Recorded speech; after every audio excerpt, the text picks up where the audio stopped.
عورت تھی طواف کر رہی تھی اور طواف کے دوران کہتی تھی اللہ میں اس حال میں بھی آپ سے راضی، اے اللہ میں اس حال میں بھی آپ سے راضی۔ تو ایک آدمی نے یہ سنا تو بڑا حیران ہوا، اس نے اس سے پوچھا کہ تو کیوں کہتی ہے کہ میں اس حال میں بھی آپ سے راضی، میں اس حال میں بھی آپ سے راضی؟ اس نے کہا کہ میں طواف ختم کر لوں گی نا تو میں تمہیں اپنا واقعہ سناؤں گی۔ چنانچہ اس عورت نے اپنا واقعہ سنایا کہ میرے 3 بچے تھے، میں گھر کے اندر ایک دن تنور پہ روٹیاں پکا رہی تھی، تو میرے بڑے 2 بچے جو تھے وہ گھر میں کھیل رہے تھے کمرے میں، اچانک مجھے شور کی آواز آئی۔ تو وہ کہتی ہے کہ میں نے جب شور سنا تو میں وہیں سب کچھ چھوڑ کے تنور پر آٹا روٹیاں تو میں کمرے کی طرف بھاگی۔ جب کمرے گئی تو میں نے ایک عجیب تماشا دیکھا کہ اس سے 1-2 دن پہلے میرے خاوند نے گھر میں بکری کو ذبح کیا تھا اور جس چھری سے بکری کو ذبح کیا تھا وہ اس نے کمرے میں رکھی تھی۔ تو میرے دونوں بچے کھیلتے کھیلتے ان میں سے ایک نے دوسرے کو کہا کہ تمہیں پتہ ہے کہ ابو نے بکری کو کیسے ذبح کیا تھا؟ تو دوسرا کہتے ہیں مجھے تو نہیں پتا۔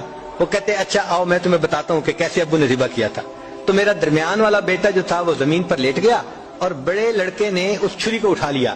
اب وہ چھوٹا بچہ تھا اور اس کو پتہ نہیں تھا کہ چھری کتنی تیز ہے، چنانچہ اس نے اس کے گلے پہ جو چھری چلائی تو گلا تو فوراً کٹ گیا اور خون کا فوارہ چھوٹنے لگا۔ اب جب خون نکلا تو شور ہوا اور میں بھاگی ہوئی آئی تو میں نے دیکھا کہ میرا بچہ خون میں لت پت پڑا تھا اور اس کی جان نکل چکی تھی۔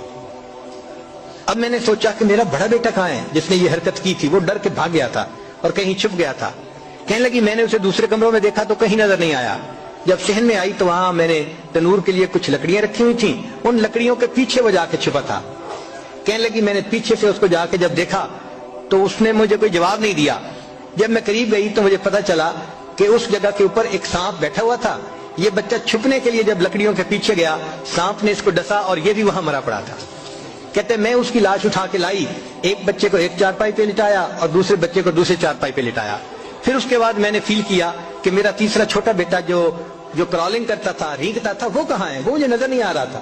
کہنے لگی میں اٹھ کے جب جو ہے تنور کی طرف آئی تو میں نے دیکھا کہ اس نے کرال کیا اور وہ تنور کے اندر گر چکا تھا۔ تو میں نے اپنے زندہ بیٹے کو آگ کے اندر پورا جلتا ہوا دیکھا اور وہ بھی فوت ہو گیا تھا۔ تو میں نے تینوں بیٹوں کی لاشوں کو چارپائی پہ رکھا، پھر ان کو نہلایا، ان کو کفن دیے۔ جب تینوں کے جنازے ایک دن میں گھر سے نکلے تو میں عمرے کے ارادے سے آ گئی۔ اب میں طواف کر رہی ہوں اور اپنے اللہ کو کہہ رہی ہوں اے اللہ میں اس حال میں بھی آپ سے راضی ہوں۔ آپ ذرا غور کیجئے نا اس ماں کے دل پہ کیا بیتی ہوگی کہ ایک دن میں جس کے 3 بیٹوں کا جنازہ گھر سے نکلے اور پھر وہ طواف کرتے ہوئے کہہ رہی ہے اے اللہ میں اس حال میں بھی آپ سے راضی ہوں۔ تو ہم نے کہاں غم دیکھے ہیں، کہاں تکلیفیں دیکھی ہیں؟ ہم نے نہیں دیکھی۔ ہمیں تو اللہ نے بہت سہولت کی زندگی